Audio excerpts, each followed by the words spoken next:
Does everyone not like the US dollar? Now Binance is spinning US dollar transfers.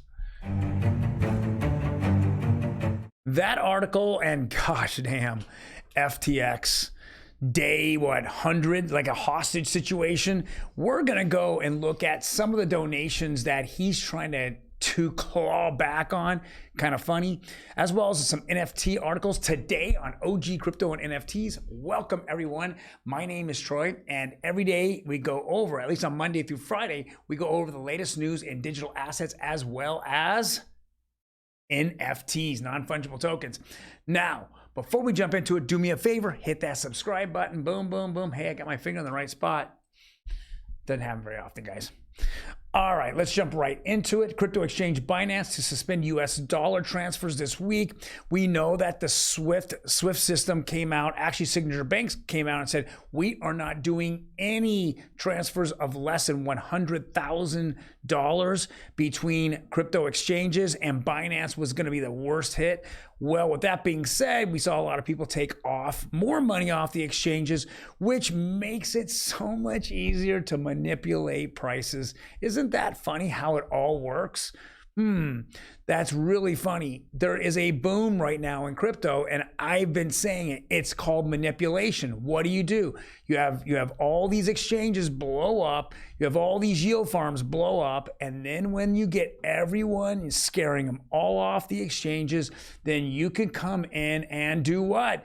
You betcha you can print stable coins because there's no governance over them. If you print stable coins, you don't have to have them backed by anything. Well, I'm just saying it. This is my personal opinion, but right now the US government has zero crypto regulations. So circle out there on USDC, they can tell me all day they have it, but they're not publishing it. They're not publishing what's backing them at all. Zero. Tether, same exact thing, zero. Binance stablecoin, BUSD, nothing, no proof, nothing. Guys, this is the way to do it, right? Let's just take our game plan here. Let's go get a stable coins. Let's print out, let's just call it 300 or 400 million, and then let's go buy Bitcoin with those. And then we're forced the Bitcoin price up. Isn't that funny how it works? Then I turn around at a certain point and I sell it off and I just retract those stable coins and I made a beautiful profit. So if I would have done that right there at 16, 17,000 and went up in the run up to 23 and I had 300 million, well, I kind of made $100 million manipulating the market. Very interesting, isn't it? Guys, we need regulation in the United States. There is no ifs, ands, or buts. And if the government can't take it in control, now we're seeing everybody else trying to control this mess. It is a cluster. Next. FTX CEO testifies on pure hell post-bankruptcy days at exchange. John Ray says he took control of FTX in November of 2022, but the middle of it, there was a massive scramble for information related to the exchange funds, insurance, and personnel. What we know what happened was they were hacked. Come on. They were never hacked before, but they're hacked the second they went bankrupt, and all of a sudden information starts to disappear. Unfortunately, for some people, when you're moving money around on the blockchain, it just shows you exactly what happens with that money. I thought that Sam and Caroline and the crew kind of knew that. I mean, even if you were to bust that down into US dollars and send it to a bank, you know where it went. You can't go from bank to bank though, but you can go from blockchain to blockchain to, okay, what did I do with it? Oh, I sent it to bank X, Y, or Z. Guys, this is dumb, and that's where this whole mess is related. But more importantly, as we reported last Friday, Sam Bankman-Fried's at his little soiree home in his dungeon in his parents' house, and now he's been told to stop contacting people. But what's happening is the government is coming back, and so is Sam Bankman-Fried, and they want to claw back the money. So according to reports, there's about $93 million of financial donations to political people and parties that Sam Bankman-Fried did. And this is on unusual whales. And this is what they've come up with. You're just seeing most of this is going to Democrat states as well as the Democrat Party. That's what you're seeing the majority of this is. I don't even know. I've never heard of Heartland Resurgence and, you know, the top two of the red team, but the blue team is definitely all over it. And these are state Democrat committees, so they can distribute that money to get state people, you know, obviously their people in office. I want to see what the court has to say about this. Now, we all know that there's clawbacks. There's no question within the 30, 60, 90 days of filing bankruptcy, any monies that were given out and distributed has to be given back. Now, he did it just right after the election. So we're going to he went bankrupt at that point. So we're going to see what happens here. But there's been a lot of senators and House representatives that are out there, and they haven't really responded when they have been asked, are you going to send the money back or not? They're not even responding that they even got money. So we're going to see this play out in the next 30 to 60 days. In fact, I think that it was a letter sent out to all these people that they had to respond by February 22nd, I believe. We're going to find out who did what and if they can return the money or how are they planning to return the money or pay the money back. Guys, this is going to be a complete mess. I still don't have complete faith in the system, but I know that since these names are coming out and they can't be hidden, you know, we're going to see a little bit of a mess here in the next 2 or 3 weeks.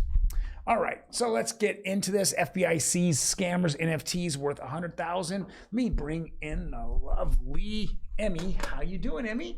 I'm good. How are you? I did this on purpose to throw you off. Yeah, you did. Yes, FBI seizes scammers NFTs worth $100,000 after Zach XBT's investigation.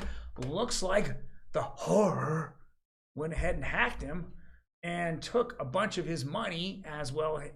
I shouldn't say money, his NFTs as well as his ETH. So this is actually pretty funny. It says some items that were seized was a Bored Ape Yacht Club NFT as well as Doodles NFT, 85.6 ETH, and an Autome Puget. I don't know how to say that one. It's a watch. Right. I know what it is, but I forget how to say the name. And I guess those items helped Zach XBT figure out who the fraudster was. Right.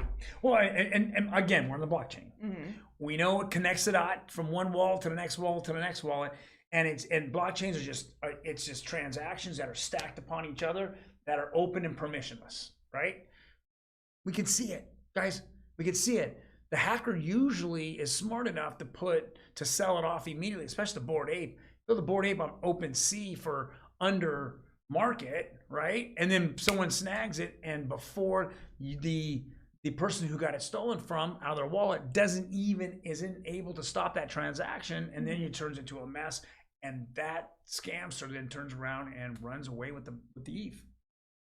Yeah, so this is really interesting that they're having this Zach XBT person help with their investigation.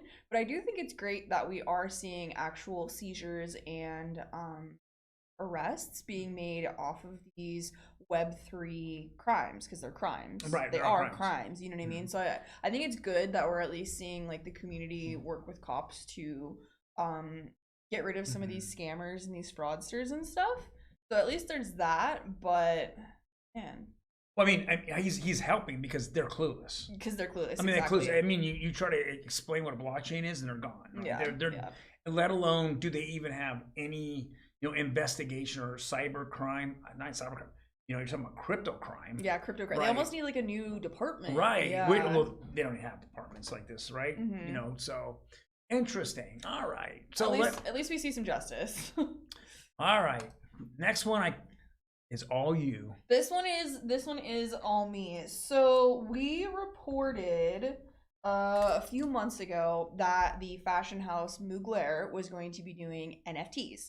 So now they're here. They're on OpenSea. When I was doing Blue Chip Roundup this morning, this was the first thing on the front page. So they're calling this collection We Are All Angel. So Angel was their famous perfume that they came out with in 1992. allegedly the term metaverse was also thrown around the first time in 1992, which is interesting.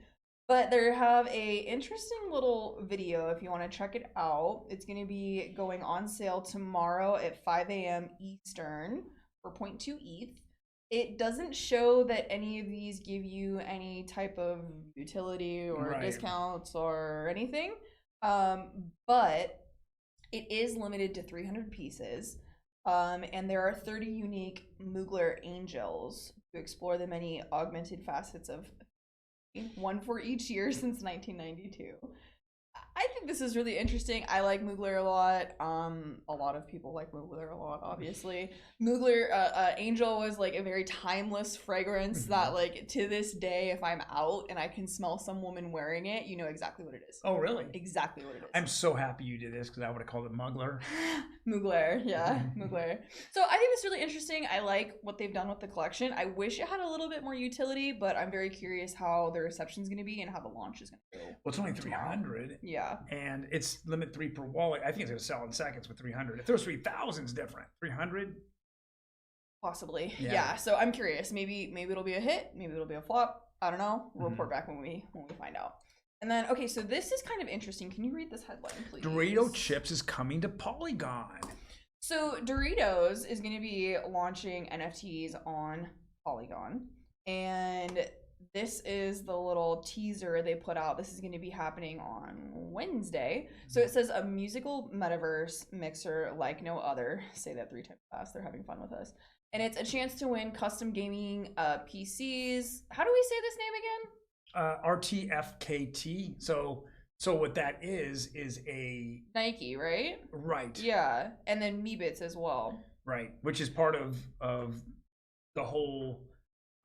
Meebits is all part of the whole Yuga Labs. Oh, okay, for sure. And it's in Decentraland, so there's gonna be like wearables and a bunch of other random things. I hope this goes over well because I feel like visually Doritos is not super fun. It's you know, so I'm kind of curious to see what they're gonna do. You don't like a threesome? Let's pretend you didn't say that. I mean, you did that 3 angles. Ollie! I mean, I have no clue why you don't like triangles. Anyways, that's our show. You guys have a fantastic day. We will see you tomorrow.